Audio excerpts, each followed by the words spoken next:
Hello everyone, मैं doctor Tanuja कुमारी आप सभी का स्वागत अपने यूट्यूब चैनल में करती हूँ। आज मैं आप लोगों से फिर से चंद्रगुप्त मौर्य के विषय में चर्चा करूंगी। जैसा कि मैंने अपने पहले के इस वीडियो में कहा है कि चंद्रगुप्त मौर्य जो है भारत के पहले सम्राट के तौर पे याद किया जाता है, जिसके अधीन भारत एक सुसंगठित साम्राज्य के तौर पे उभर करके सामने आया था। चंद्रगुप्त मौर्य के यदि हम उपलब्धियों के विषय में बात करें तो उसका कार्य सिर्फ साम्राज्य विस्तार का नहीं रहा था, परंतु उसने प्रशासनिक तंत्र तथा साहित्य और कला के क्षेत्र में भी प्रगति की तरफ अपना योगदान दिया था। पिछले वीडियो में मैंने आप लोगों से चंद्रगुप्त मौर्य के साम्राज्य विस्तार के संदर्भ में चर्चा किया था। आज के इस वीडियो में मैं आप लोगों से जो उसका प्रशासनिक कार्य रहे थे तथा साहित्य और कला के क्षेत्र में और धार्मिक क्षेत्र में जो योगदान रहे थे उसके विषय में आज के इस वीडियो में आप लोगों से चर्चा करूंगी।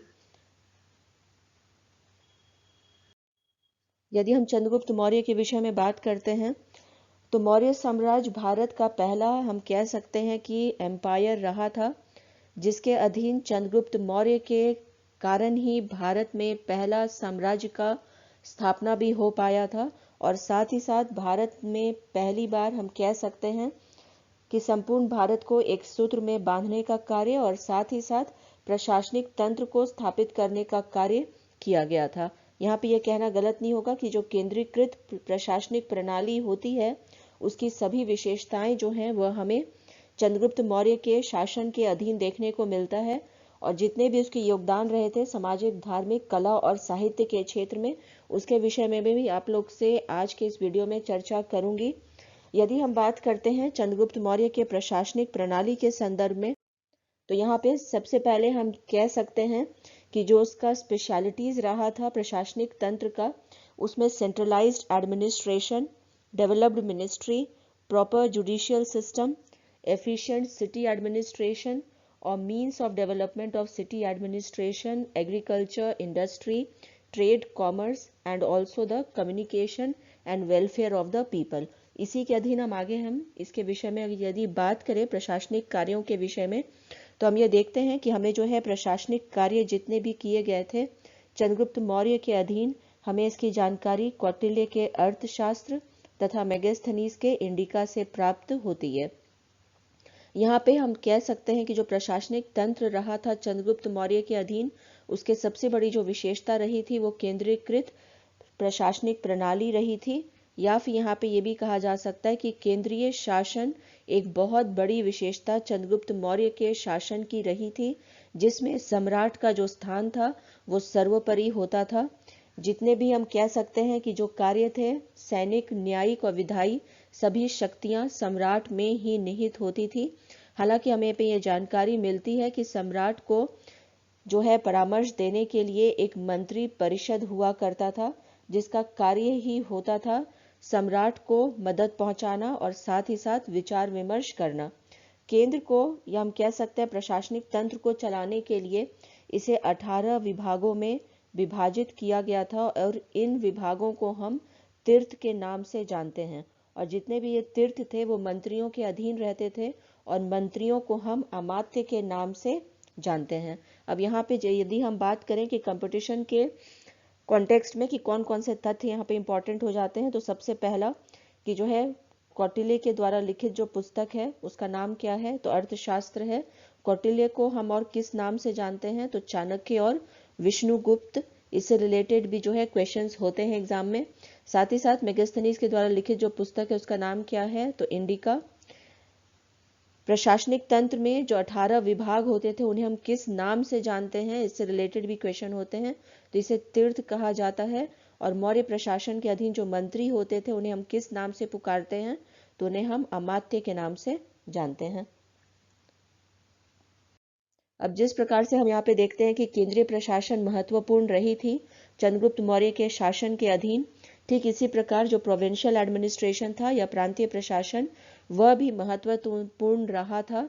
यहाँ पे यदि हम बात करें केंद्रीकृत प्रशासन का तो कभी भी ये समझा जा सकता है कि सिर्फ सेंट्रल एडमिनिस्ट्रेशन के अधीन शक्तिशाली तौर पे प्रशासनिक तंत्र को स्थापित नहीं किया जा सकता है और इसके लिए ऑटोनॉमी जो है वो बहुत ही आवश्यक होती है।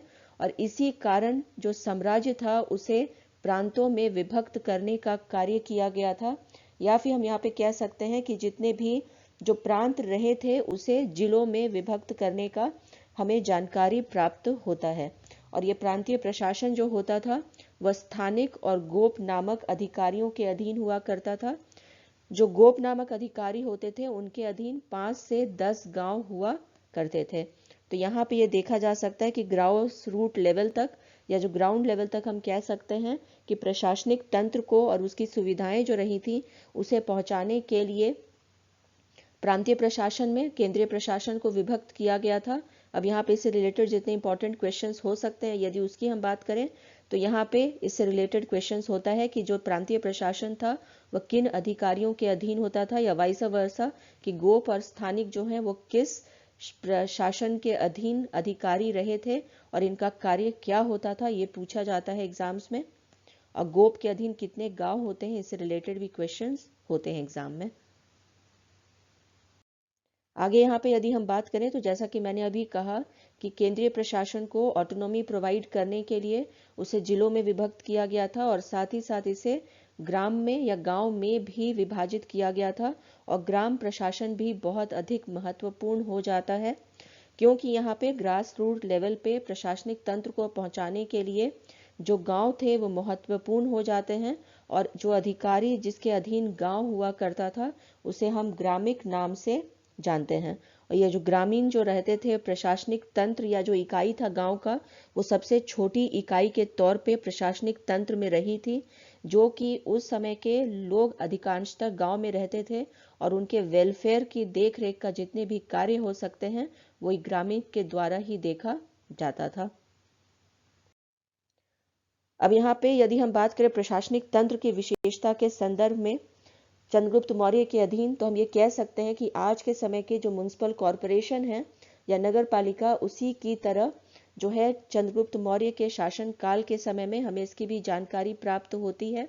यहाँ पे ये भी कहना गलत नहीं होगा कि शायद अर्थशास्त्र में जो उल्लेखित है कौटिल्य का प्रशासनिक तंत्र वो आज तक भारत में इसे अपनाया जा रहा है, और इसका स्पष्ट उदाहरण हम नगर पालिका के तौर पे देख सकते हैं। नगर पालिका के संदर्भ में हमें जानकारी मेगास्थनीज की जो पुस्तक है उससे हमें प्राप्त होती है। और मेगास्थनीज ने पाटलिपुत्र की जो नगर पालिका है उसका विस्तृत जो है वर्णन भी किया है। मेगास्थनीज के अनुसार जो नगर पालिका थी वह 30 सदस्यों का एक आयोग था और इसे 5 सदस्यों के 6 बोर्ड में विभक्त किया गया था। और जो ये 6 बोर्ड रहे थे जो अलग अलग कार्यों की देख रेख करते थे, उनमें पहला जो बोर्ड था वह उद्योग धंधों से संदर्भित जितने भी कार्य थे उसकी देख रेख करता था। दूसरा बोर्ड विदेशियों की देखभाल। थर्ड जो रहा था बोर्ड वह जन्म और मृत्यु का लेखा जोखा। चौथा बोर्ड वाणिज्य और व्यापार का जितने भी हम कह सकते हैं जो कार्य से रिलेटेड थे उसकी देख रेख करता था। जो फिफ्थ बोर्ड था वह निर्मित वस्तुओं की देखभाल करता था। और सिक्स्थ बोर्ड जो था वो रिलेटेड था बिक्री हेतु वस्तुओं की कीमतों पर कर लगाने का। तो यहाँ पे स्पष्ट जितने भी हम देख सकते हैं कि किसी भी शहर में जो कार्य हो सकते हैं उससे रिलेटेड ही इसे 6 बोर्ड में विभक्त किया गया था, क्योंकि उस समय वाणिज्य और व्यापार जो है इसका विस्तार हम देखते हैं मौर्यन एम्पायर के समय में, इसलिए इससे रिलेटेड भी एक बोर्ड बनाया गया था। बहुत सारे विदेशी जो है उस समय भारत आते थे, तो इसको देख रेख के लिए इसके लिए भी एक अलग बोर्ड बनाया गया था जो कि सिर्फ विदेशियों की देखभाल ही किया करता था। अब यहाँ पे यदि हम इससे रिलेटेड जितने एग्जाम्स में क्वेश्चन होते हैं उसकी यदि हम बात करें तो सबसे पहला जो क्वेश्चन है वो जो पूछे जाते हैं एग्जाम में कि कौन है जिसके जो साहित्यिक स्रोत हैं जिसके आधार पर हमें नगर पालिका की जानकारी प्राप्त होती है चंद्रगुप्त मौर्य के अधीन, तो ये मेगास्थनीज का इंडिका होगा।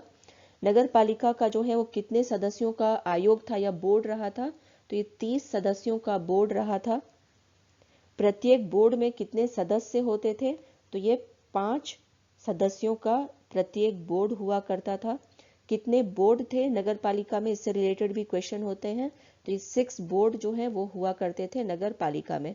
और प्रत्येक जो बोर्ड है first, second, third, fourth, fifth और सिक्स्थ, इससे रिलेटेड भी क्वेश्चंस होते हैं कि जो सेकंड है बोर्ड या फोर्थ है उनका कौन सा कार्य होता था या किस क्षेत्र के अधीन वो कार्य करते थे या किसकी देखभाल किया करते थे। आगे यहाँ पे यदि हम बात करें प्रशासनिक तंत्र के विषय में, तो हमें यहाँ पे ये भी जानकारी मिलती है कि जो गुप्तचर विभाग है वो बहुत ही इंपॉर्टेंट हो जाता है, और जो बाहरी और आंतरिक स्थिति जो उस समय में रही थी, इसकी देख रेख के लिए या जितनी भी जानकारी है उसे प्राप्त करने के लिए गुप्तचर विभाग पर विशेष ध्यान दिया गया था। राज्य की उन्नति और स्थिरता के लिए कौटिल्य ने गुप्तचर प्रणाली पर बहुत अधिक बल दिया था।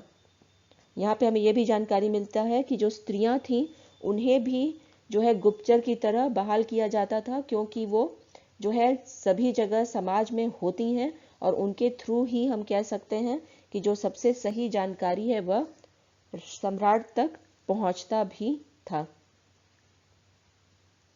अब आगे यहाँ पे यदि हम बात करें सैन्य व्यवस्था के विषय में, तो ये भी बहुत इंपॉर्टेंट है।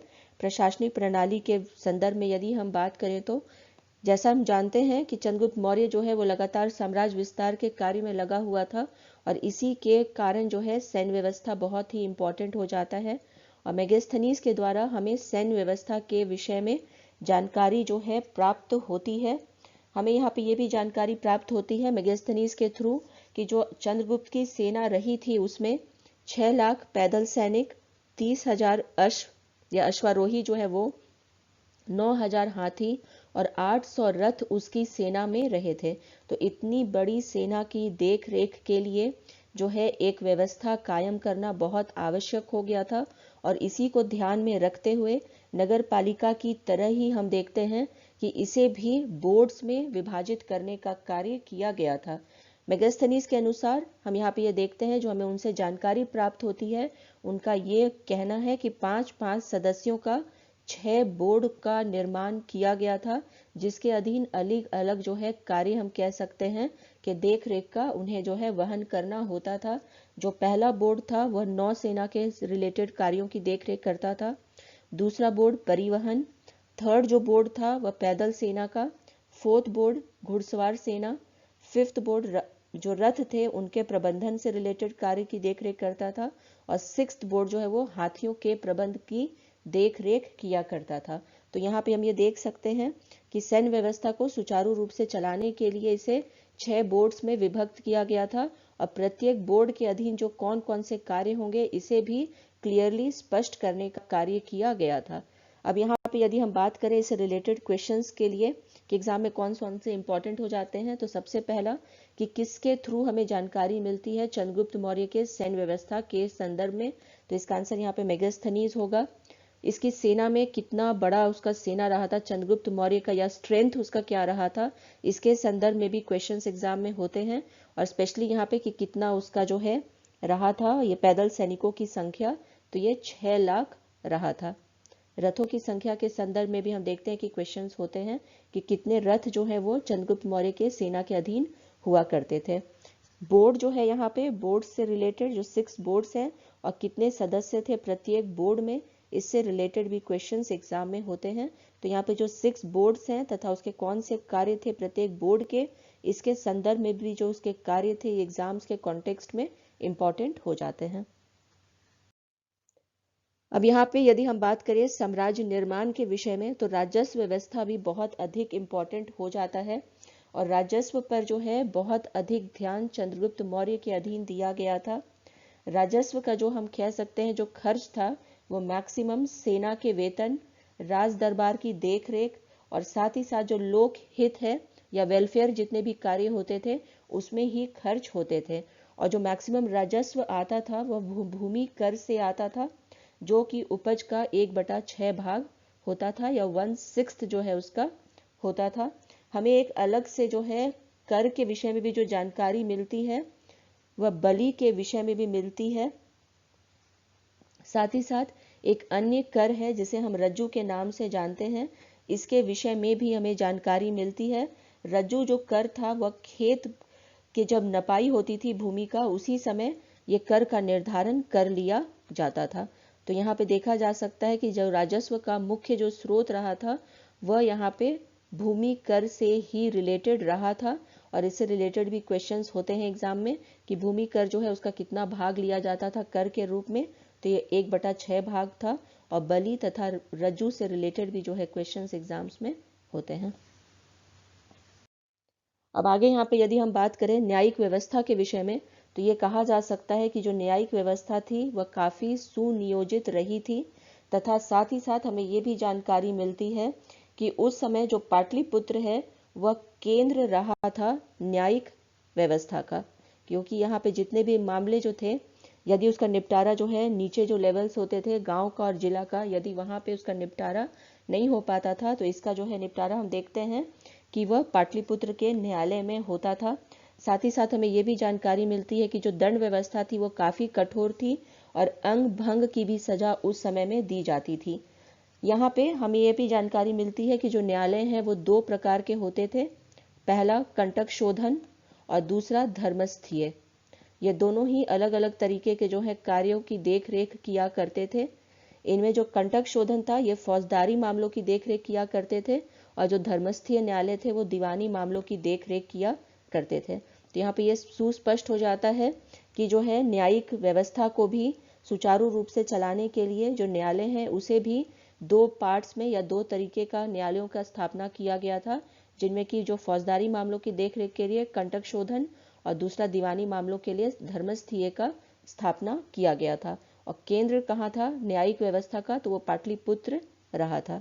हालांकि यहाँ पे हमें ये जानकारी मिलती है कि जितने भी जो न्यायिक जितने भी शक्तियां थी वह सम्राट में ही निहित होती थी। अब यहाँ पे जो रिलेटेड क्वेश्चंस पूछे जाते हैं एग्जाम में, ये है तुम आपके कंटक शोधन से रिलेटेड कि कंटक शोधन जो है वो कौन से मामलों की देख रेख किया करते थे, तो फौजदारी मामलों की, और धर्मस्थीय जो न्यायालय थे वो कौन से मामलों की देख रेख किया करते थे, दीवानी मामलों की। इनसे रिलेटेड हम देखते हैं कि हमेशा एग्जाम्स में क्वेश्चन होते हैं। साथ ही साथ चंद्रगुप्त मौर्य के शासन जो प्रणाली थी या प्रशासनिक प्रणाली थी उसकी बहुत बड़ी विशेषता ये भी रही थी कि उस समय में जो है जो गणना होती है आजकल के जो जनसंख्या का, हमें उस समय चंद्रगुप्त मौर्य के समय में भी देखने को मिलती है। और उस समय मनुष्यों तथा जो पशु थे उनके भी जो गणना के विषय में हमें जानकारी प्राप्त होती है। तो यहाँ पे ये कहना गलत नहीं होगा कि चंद्रगुप्त मौर्य का जो शासन रहा था उस समय ही हमें पहली बार भारत में जनगणना के विषय में भी जानकारी प्राप्त होती है। अब यहाँ पे यदि चर्चा की जाए सामाजिक स्थिति के विषय में तो ये भी काफ़ी महत्वपूर्ण हो जाता है, क्योंकि इस समय पहली बार भारत में केंद्रीकृत शासन प्रणाली जो है वह स्थापित हुई थी। और इसी के साथ हम यहाँ पे देखते हैं कि जो सामाजिक स्थिति थी उसमें भी हमें परिवर्तन देखने को मिलता है। यदि हम सामाजिक स्थिति के विषय में बात करें तो मेगास्थनीज से हमें चंद्रगुप्त मौर्य के अधीन जो सामाजिक स्थिति रही थी उसकी जानकारी प्राप्त होती है। और मेगास्थनीज का ये कहना है कि उस समय में जो भारत था वह जातियों में विभक्त था, या हम कह सकते हैं कि वर्गों में बटा हुआ दिखाई देता है, जिनमें प्रमुखता थे या फर्स्ट जिनका स्थान आता था वो दार्शनिकों का, सेकंड किसान, थर्ड अहीर या गरड़िए जो होते हैं वो, फिर फोर्थ कारीगर, फिफ्थ सैनिक, सिक्स्थ जो है निरीक्षक, और लास्टली यहाँ पे सभासद और अन्य शासक वर्ग। इनमें विभाजित नजर आता है पूरा का पूरा समाज। तो यहाँ पे समाज को वर्गों में विभाजित करते हुए हम ये कह सकते हैं कि समाज को भी सुव्यवस्थित करने का कार्य किया गया था। हालांकि यहाँ पे जितने भी जो जाति या वर्ग थे उन्हें अपनी ही जाति में विवाह करने की अनुमति प्रदान की गई थी। मौर्य काल की एक विशेषता ये भी रही थी कि जो वर्ण व्यवस्था है और वर्णाश्रम धर्म का भी पालन उस समय समाज में किया जाता था और इसकी प्रधानता उस समय रही थी। मेगास्थनीज के अनुसार उस समय जो लोग थे उनके द्वारा सुखद जीवन तथा सरल जीवन व्यतीत किया जाता था। मेगास्थनीज ने यह भी बताया है कि जो लोग थे उस समय भारत के उनके द्वारा आदर्श चरित्र तथा उच्च नैतिकता का पालन किया जाता था। हालांकि हमें यह जानकारी प्राप्त होती है कि जो ब्राह्मण थे उन्हें समाज में विशेष अधिकार प्राप्त रहे थे। साथ ही साथ यहाँ पे हमें ये भी जानकारी मिलती है कि जो क्षत्रिय रहे थे उनके कार्य भी निर्धारित रहे थे और उनके द्वारा जो है हम कह सकते हैं कि अधिकांशतः जो सैनिक सेवाएं थी वह इसी वर्ग के द्वारा प्रदान की जाती थी। जो वैश्य थे उन्हें भी नागरिक जो संस्थाएं थी उन्हें भी विशेष अधिकार प्राप्त थे, परंतु शूद्रों के लिए कर्तव्य जो रहे थे वो अधिक रहे थे। और चंडाल और स्वपक नामक जो है हमें अछूतों के विषय में भी जानकारी मौर्य काल में या चंद्रगुप्त मौर्य के शासन काल में प्राप्त होती है। अब यहाँ पे हम यदि एग्जाम्स के कंटेक्स्ट में यदि हम बात करें तो यहाँ पे हम ये देखते हैं जो इससे रिलेटेड हमेशा क्वेश्चंस पूछे जाते हैं। पहला तो ये कि सामाजिक स्थिति के विषय में हमें किससे जानकारी प्राप्त होती है, तो ये मेगास्थनीज होगा। और साथ ही साथ कितने वर्ग में विभाजित दिखता है समाज, तो ये 7 है। और साथ ही साथ सबसे पहला स्थान जो है वो किसे दिया गया है, दार्शनिकों को दिया गया है। यहाँ पे इससे रिलेटेड भी क्वेश्चन होता है, जो किसान हैं वो कौन से वर्ग में या समाज में कौन सा उनका स्तर रहा था, इससे रिलेटेड भी क्वेश्चन पूछे जाते हैं। साथ ही साथ यहाँ पे वर्ण व्यवस्था तथा वर्णाश्रम धर्म मौर्य साम्राज्य के समय या चंद्रगुप्त मौर्य के शासनकाल के अधीन रहा था कि नहीं, इससे रिलेटेड भी क्वेश्चंस होते हैं। तो यहाँ पे ये इसका आंसर येस होगा कि चंद्रगुप्त मौर्य के अधीन जो समाज रही थी उसमें वर्ण व्यवस्था और वर्णाश्रम व्यवस्था जो है वह कायम रही थी। अब यहाँ पे यदि हम समाज के विषय में बात करते हैं तो यदि स्त्रियों की दशा की बात की नहीं जाए तो यह अधूरा ही प्रतीत होता है। यहाँ पे हमें जो जानकारी प्राप्त होती है स्त्रियों की दशा के विषय में, तो यहाँ पे जो जानकारी प्राप्त होती है उसके अधीन ये कहा जाता है कि जो स्त्रियों की दशा थी वो बहुत अच्छी नहीं थी। पुरुषों की तुलना में उन्हें कम अधिकार जो है वो प्राप्त थे। उन्हें घर से बाहर आने जाने की उतनी अधिक स्वतंत्रता जो है प्राप्त नहीं थी और पति के इच्छा के विरुद्ध कोई कार्य नहीं कर सकती थी।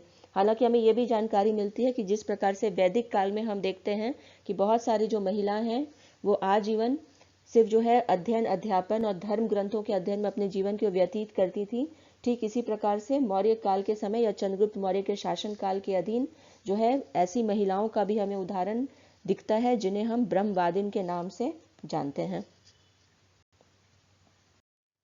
नेक्स्ट यहाँ पे यदि हम सामाजिक दशा के विषय में बात करें तो हमें दास प्रथा के विषय में भी जानकारी मिलती है। हालांकि यहाँ पे ये जरूर कहा जा सकता है कि जब भी हम किसी समाज में दास प्रथा के विषय में बात करते हैं तो यहाँ पे ये गिरती हुई सामाजिक जो अवस्था है उसे दर्शाने का ये कार्य करता है। परंतु जो मेगास्थनीज है उसके द्वारा ये कहा गया है कि जो दासों की स्थिति जो है या जो दास प्रथा थी वो रही ही नहीं थी, या तो उनके साथ में इतना अच्छा व्यवहार किया जाता था कि उन्हें दास माना ही नहीं जा सकता है। हालांकि इससे अलग जो हमें जानकारी प्राप्त होती है वो कौटिल्य ने, उनके द्वारा ये जानकारी हमें प्राप्त होती है कि जो है 10 वर्ग के बारे में कहा गया है और कौटिल्य ने उन्हें 9 प्रकार का और तथा साथ ही साथ जो त्रिपिटक है उनमें दासों को 4 प्रकार का बताया गया है। और अधिकतर जो दास रहे थे उनके साथ में अच्छा व्यवहार किया जाता था।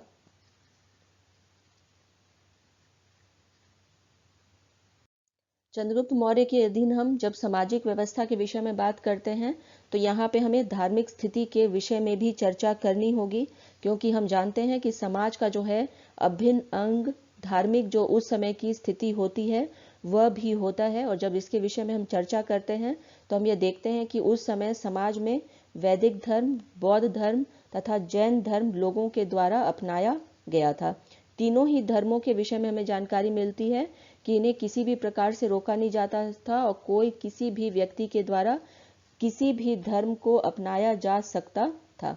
अब यहाँ पे यदि हम बात करें धार्मिक स्थिति के विषय में तो मेगास्थनीज ने हमें यूनानी देवताओं, जैसे कि यूनानी नाम से जो देवताओं का जिक्र किया गया उनके द्वारा, एक तो डायोनिसस का है और दूसरा हेराक्लेस का। हालांकि इसे जो इतिहासकार मानते हैं कि डायोनिसस है वो शिव जी का नाम है और हेराक्लेस जो है वो कृष्ण जी का नाम रहा है। मेगास्थनीज के द्वारा उस समय धार्मिक व्यवस्था की चर्चा करते हुए ये भी बताया गया है कि समाज में बलि, यज्ञ और पुनर्जन्म जैसी अवधारणा भी रही थी। लोगों का विश्वास बहुत अधिक धार्मिक संस्कारों के प्रति रहा था और गंगा का जो पानी है या गंगा जल उसे बहुत पवित्र माना जाता था। मौर्य काल में विशेषता हम देखते हैं कि जो जैन धर्म है वो बहुत ही उन्नत अवस्था में रही थी, क्योंकि चंद्रगुप्त के विषय में भी हमें जानकारी प्राप्त होती है कि वे अपने जीवन के अंतिम समय में जैन धर्म को अपना लिया था और खुद भी उसका अनुयायी बन गया था। जैसा कि हम जानते हैं कि जिस समय वो अपने अंतिम वर्षों के समय में वो खुद ही जो है साउथ की तरफ चला गया था, जिसमें कि मैसूर के पास में जो श्रवणबेलागोला है वहां पे जा करके वो रहने लगा था और साथ ही साथ वहां पे जैन धर्म को अपनाया था। और जिस पहाड़ पे वो वहां पे रह रहा था वहां पे उसे चंद्रगिरी के नाम से जाना जाता है। चंद्रगुप्त के विषय में ये कहा जाता है कि Chandragupta himself went to Shravanabelagola near Mysore where local inscription still is present over there where the hill he lived in and still it is known as Chandragiri. वर्ष में एक बार जो है ब्राह्मण सम्मेलन के बुलाए जाने के विषय में भी हमें जानकारी प्राप्त होती है। हमें ये भी जानकारी मिलती है कि खुद जो है चंद्रगुप्त मौर्य ही हिमसेल्फ परफॉर्म्ड यज्ञास, और कौटिल्य जो उसका प्रधानमंत्री था और प्रमुख जो उसका पुरोहित भी रहा था, he held him with the yajnas and the performance of the yajnas. Hemchandra जो है इतिहासकार, उनके द्वारा ये कहा गया है कि जो ब्राह्मण है उन्हें समाज में जो है सबसे उच्च स्थान दिया गया था। और मेगास्थनीज के द्वारा ये कहा गया है, Chandragupta Maurya himself consulted the saints living in the forest once in a year, जैसा कि मैंने अभी कहा कि एक बार ब्राह्मणों का सम्मेलन बुलाया जाता था। और जिस समय चंद्रगुप्त के विषय में बात की जाती है कि उसने जैन धर्म अपनाया था, इससे रिलेटेड जो हमारे समक्ष तथ्य आता है वो ये है कि when 12 years of famine existed in the empire, he left his throne. After that, accepted Jainism and went to Shravanbelagola, जहाँ पे वो रह रहा था। जो लोकल इंस्क्रिप्शंस है उससे हमें ये पता चलता है, जो हिल है या पहाड़ जहाँ पे वो रहा था उसे हम चंद्रगिरी के नाम से जानते हैं। ये बहुत ही इंपॉर्टेंट स्लाइड है यदि हम बात करें एग्जाम्स के कंटेक्स्ट में, क्योंकि ये इससे रिलेटेड भी क्वेश्चन होते हैं कि कौन कौन सा धर्म चंद्रगुप्त मौर्य के अधीन लोगों के द्वारा अपनाया गया था या समाज में रहा था। तो ये तीनों ही धर्म, वैदिक धर्म, बौद्ध धर्म और जैन धर्म रहे थे। डायोनिसस और हेराक्लिस से भी रिलेटेड क्वेश्चंस होते हैं कि जो डायोनिसस है वो कौन से जो है ईश्वर का दूसरा नाम है, और साथ ही साथ हेराक्लिस को हम किस नाम से जानते हैं या किस ईश्वर का दूसरा नाम हेराक्लिस रहा है। साथ ही साथ यहाँ पे जो हमें ये भी जानकारी मिलती है या इससे जो रिलेटेड क्वेश्चंस में होते हैं कि अंतिम वर्ष जो है चंद्रगुप्त मौर्य कहाँ पे व्यतीत किया था जैन अनुयायी बनने के पश्चात, तो ये श्रवणबेलागोला होगा। और ये चंद्रगिरी जो पहाड़ी है जहाँ पे वो अपना अंतिम वर्ष बिताया था, इससे रिलेटेड भी क्वेश्चंस एग्जाम में हमेशा होते हैं। तो आपको जो याद रखना है यहाँ पे, एक डायोनिसस, दूसरा हेराक्लिस, फोर्थ श्रवणबेलागोला और यहाँ पे चंद्रगिरी। ये काफी इंपॉर्टेंट है एग्जाम्स के कंटेक्स्ट में यदि हम बात करें तो। अब यहाँ पे यदि हम बात कर रहे हैं उन्नत प्रशासनिक व्यवस्था के विषय में, तो यहाँ पे ये कहा जा सकता है कि उन्नत सामाजिक व्यवस्था की भी चर्चा की गई है। और साथ ही साथ जब हम उन्नत सामाजिक व्यवस्था के विषय में बात करते हैं तो शिक्षा और साहित्य की तरफ भी ध्यान दिया गया होगा, यहाँ पे ये कहना गलत नहीं है। और हमें ये भी जानकारी मिलती है कि चंद्रगुप्त मौर्य के शासन के अधीन इस क्षेत्र में हमें प्रगति देखने को मिलती है। तक्षशिला जो है जहाँ पे खुद भी चंद्रगुप्त मौर्य अपनी शिक्षा ग्रहण किया था, ये शिक्षा का केंद्र चंद्रगुप्त मौर्य के शासनकाल के समय में रहा था। यहाँ पे यदि हम बात करें कि जो है कौशल का जो राजा था प्रसेनजीत, वह भी तक्षशिला से अपनी शिक्षा को ग्रहण किया था। बिंबिसार के जो राज वैद्य थे उन्होंने भी तक्षशिला से ही अपनी शिक्षा ग्रहण की थी। तो यहाँ पे ये देखा जा सकता है कि जो तक्षशिला है वो हायर एजुकेशन के लिए सबसे इम्पोर्टेंट केंद्र रहा था चंद्रगुप्त मौर्य के शासन काल के अधीन। अब जैसा कि हम जानते हैं कि प्राचीन समय में जो है गुरुकुल की व्यवस्था रही थी और विद्यार्थी जो है वो गुरुओं के साथ में रहा करते थे। इसी कारण जो हमें दो प्रकार के विद्यार्थियों की भी जानकारी मिलती है। पहले जो वर्ग रहा था जो छात्रों का, वो था धर्म, जो धनी वर्ग के जो लोग थे जो दिन रात पढ़ते रहते थे, और उन्हें हम आचार्य भागदायक के नाम से जानते हैं। तथा दूसरा जो वर्ग रहा था छात्रों का, वो निर्धनों का होता था, जो दिन में दूसरा जो कार्य किया करते थे, आचार्यों की सेवा करते थे और एक साथ रात में जो है वहां पढ़ा करते थे, और उन्हें हम धमंतेवासी के नाम से जानते हैं। तो यहाँ पे जो है देखा जा सकता है कि जो दो वर्ग है या दो प्रकार के विद्यार्थियों के विषय में हमें जानकारी चंद्रगुप्त मौर्य के शासनकाल के समय में प्राप्त होती है। अब यहाँ पे यदि चर्चा की जाए कि कौन कौन से साहित्यिक क्षेत्र में कार्य हुए थे, तो हमें जानकारी मिलती है कि जो कात्यायन है उन्होंने पाणिनि की अष्टध्यायी पर अपने वार्तिक को लिखने का कार्य किया था। कात्यायन ने पाणिनि के अष्टध्यायी के जो वार्तिक है उसको लिखने का कार्य किया था। साथ ही साथ हमें यह भी जानकारी मिलती है कि जो वृहद कथा है उसे संस्कृत जो उसका संस्करण है, हरिसेन ने जैन जो बृहद कथा कोश है और जो बौद्ध ग्रंथ है उसको भी उसने लिखने का कार्य किया था। मंजूश्री मूल किल्प से भी हमें जानकारी मिलती है जो नंद वंश है उनके विषय में। यहाँ पे यदि हम बात करें पतंजलि का जो महाभाष्य है उसको भी इसी समय में जो है लिखने का कार्य प्रारंभ किया गया था। वात्स्यायन का जो काम सूत्र है उसको भी लिखने का कार्य चंद्रगुप्त मौर्य के शासनकाल के समय में ही किया गया था। साथ ही साथ हमें ये भी जानकारी मिलती है कि इसी समय जैन धर्म का प्रसिद्ध भिक्षु भद्रबाहु भी इसी समय हुआ था और जैन धर्म से रिलेटेड आचारांग सूत्र, भगवती सूत्र और साम्यांग सूत्र जो है इसी काल में लिखी गई थी। तो यहाँ पे ये देखा जा सकता है कि साहित्यिक क्षेत्र में भी काफी उन्नति चंद्रगुप्त मौर्य के शासन काल के समय में हुई थी। और इससे रिलेटेड जो क्वेश्चन होते हैं, पहले तो ये जो दो वर्ग रहे थे या दो प्रकार के जो छात्र रहे थे, इससे रिलेटेड क्वेश्चंस होते हैं। ये आचार्य भागदायक के रिलेटेड और धमंतेवासी के रिलेटेड। साथ ही साथ यहाँ पे इससे भी रिलेटेड क्वेश्चन होते हैं कि पतंजलि महाभाष्य का और वात्स्यायन के द्वारा जो लिखित काम सूत्र है, इससे रिलेटेड भी क्वेश्चंस एग्जाम में पूछे जाते हैं। अब यहाँ पे यदि बात की जाए कला के विषय में, तो कला के क्षेत्र में भी हमें प्रगति देखने को मिलती है। और मेगास्थनीज ने ये लिखा है कि चंद्रगुप्त के भवन जो हैं वो ईरान के सूसा और एकबताना के जो भवन थे उनसे सजावट और कला में अधिक सुंदर रहे थे। तो यहाँ पे जो तुलना किया गया है जो सूसा और एकबताना के साथ में, इन्हें बहुत इंपॉर्टेंट माना जाता है सुंदरता के लिए कला के क्षेत्र में। और उससे अधिक जो है उन्नत बताना या अधिक सुंदर बताना ये बताता है कि कला के क्षेत्र में भी काफी उन्नति हुई थी। चंद्रगुप्त मौर्य के समय में या उसके काल में जितने भी भवनों का निर्माण हुआ था उसमें लकड़ी और मिट्टी का उपयोग हम देखते हैं कि सबसे अधिक हुआ था। हालांकि बाद में अशोक के शासन काल में हम देखते हैं कि लकड़ी की जगह जो है पत्थर का उपयोग होना प्रारंभ हो गया था। चंद्रगुप्त का जो महल जो निर्मित हुआ था पाटलिपुत्र में, यह सबसे उन्नत उदाहरण रहा है कला के संदर्भ में या स्थापत्य कला के संदर्भ में यदि हम बात करें तो।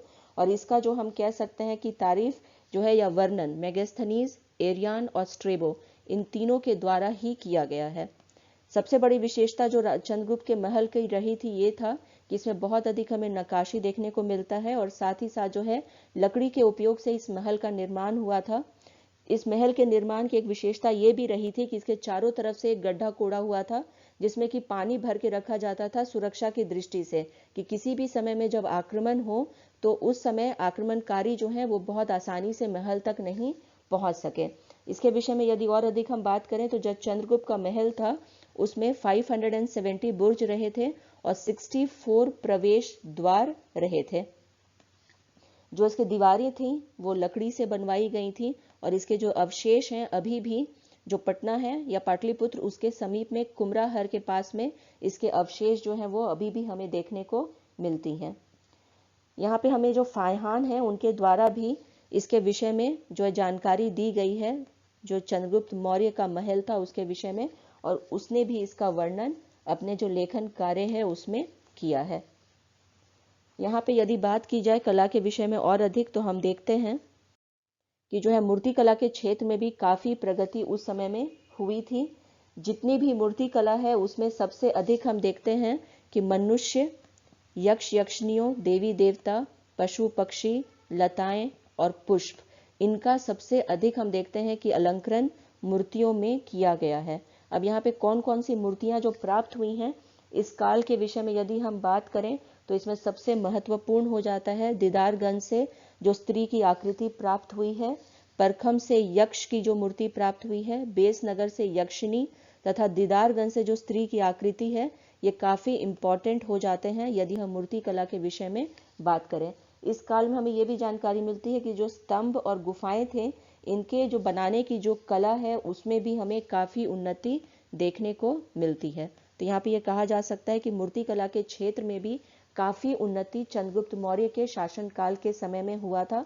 और इससे रिलेटेड जो क्वेश्चंस पूछे जाते हैं एग्जाम में, स्पेशली यहाँ पे इससे रिलेटेड क्वेश्चन होते हैं दीदारगंज से कि किसकी मूर्ति प्राप्त हुई है, परखम से हमें किसकी मूर्ति प्राप्त हुई है और बेसनगर से हमें किसकी मूर्ति प्राप्त हुई है। इससे रिलेटेड क्वेश्चंस लगातार हम देखते हैं कि क्वेश्चंस एग्जाम में होते ही होते हैं। इस प्रकार से यहाँ पे कहा जा सकता है कि चंद्रगुप्त मौर्य का जो इतिहास रहा है वो काफी इंपॉर्टेंट रहा है भारतीय इतिहास के संदर्भ में। यहाँ पे ये कहना कि चंद्रगुप्त मौर्य ने सिर्फ साम्राज्य विस्तार किया था तो कहना गलत होगा, क्योंकि उसके द्वारा प्रशासनिक क्षेत्र में, सामाजिक क्षेत्र में, धार्मिक क्षेत्र में तथा कला के क्षेत्र में भी बहुत अधिक कार्य किए गए थे। पहले हिंदू भारतीय साम्राज्य की स्थापना चंद्रगुप्त मौर्य के द्वारा ही की गई थी। और चंद्रगुप्त मौर्य के शासन काल में जो भारत जो विदेशी जो आक्रमण थे उसको भी रोकने में उसे सफलता प्राप्त हुई थी।